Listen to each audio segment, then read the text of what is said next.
On this episode of China Uncensored, the real reason Hong Kong never had full democracy.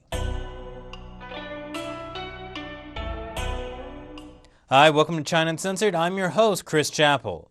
Now, as many of you know, I pride myself on being a biased Westerner who knows nothing about China. Unfortunately, I find myself constantly being subjected to reasonable, well-thought-out arguments by supporters of the Chinese Communist Party. And in no topic have I been as stymied as I have been with the democracy protests in Hong Kong. Did Hong Kong have democracy during the 150 years it was a British colony? No, of course it didn't. Well, not until the early 1990s anyway, when the last British governor, Chris Patten, pushed for elections in Hong Kong that allowed Hong Kong citizens to elect half of their legislative council. The point is, my own hypocrisy has been thrust in my face. How can anyone complain that the Communist Party hasn't given Hong Kong democracy when they never had it in the first place? Ish.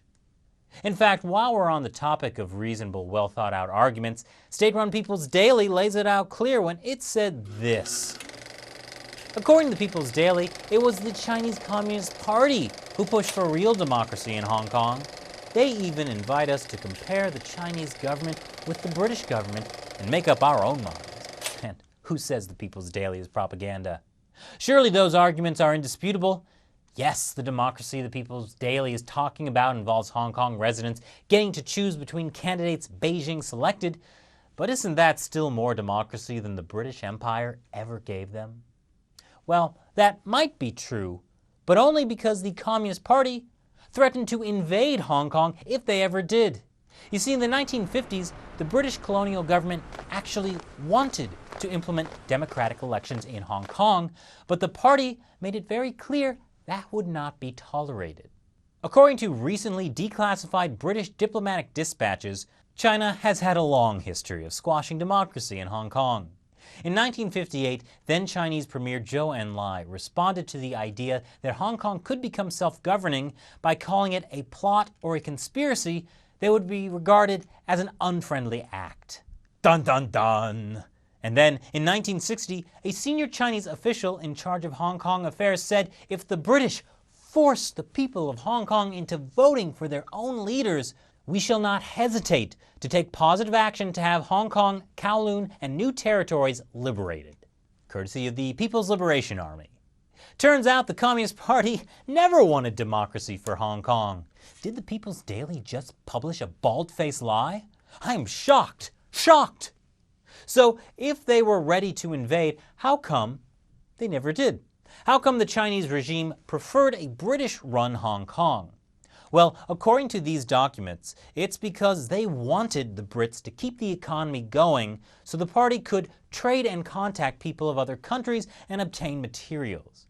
It was pretty clear that the communist economic policies of the times were, well, there's a reason they call the years between 1959 and 61 the Great Famine.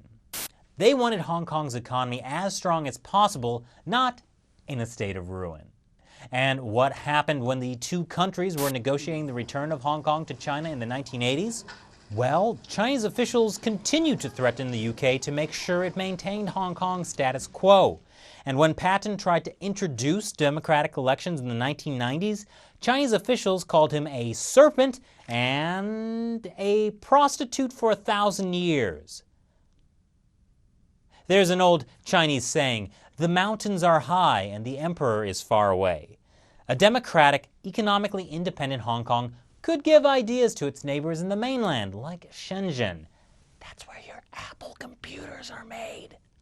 Not only is it an economic powerhouse in its own right, the whole Guangdong province is already linked by the same language as Hong Kong, and it's pretty far from Beijing.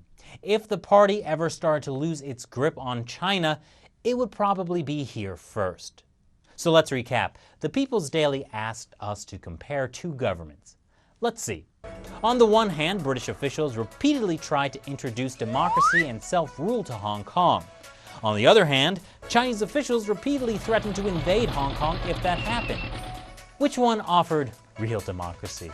Tough choice. Thanks for watching this episode of China Uncensored. What do you think about the revelation that Beijing was secretly blocking democracy in Hong Kong? Leave your comments below, share the video, and subscribe. You can also follow me on Facebook and Twitter. Once again, I'm Chris Chappell. See you next time.